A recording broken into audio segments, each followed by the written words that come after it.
এই তোমার সাথে কি কোনো ছেলে মানুষ আছে?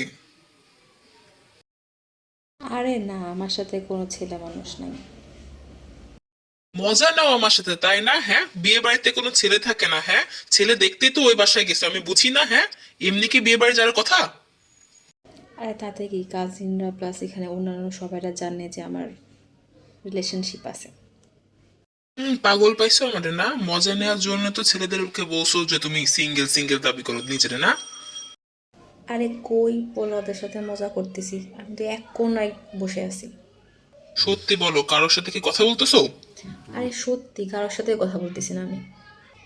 আমার সাথে কথা বলতে কি তোমার খুব বিরক্ত লাগতেছে? লাগলে বলতে পারো। আরে না, বিরক্ত হব কেন? বিরক্ত হইলে কি আর তোমার সাথে কথা বলতাম বলো?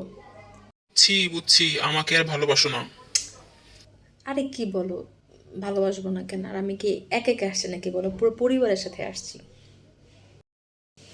আচ্ছা থাকো, ওদের একটু হেল্প করা দরকার। কি?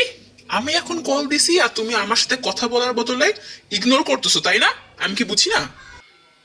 আমাকে তোমার এখন ভালো লাগে না সেটাকে আমি বুঝি না? তোমার কথাবার্তা, ইগনোরেন্স সবকিছুতে আমি বুঝি। হ্যাঁ, আমার কি পাগল পাইছো তুমি? পাগল? ছেড়ে দিবা তো? দাও, ছেড়ে দাও আমাকে, যা আরে সমস্যা নেই। তোমার ছাড়বো কেন আমি? বিরক্ত করার জন্য সরি। বিরক্ত হইলে কি কথা বলতাম বলো? আমি তো খুব স্বাভাবিকভাবেই কথা বলতেছি তোমার সাথে। বুঝছি, বিয়ে বাড়িতে সুন্দর ছেলে দেখে মাথা নষ্ট হয়ে গেছে তোমার। আরে রাখতো বেটা, বাল খালি জ্বালায় জ্বালায়, যা ব্রেকআপ যা ভাগ।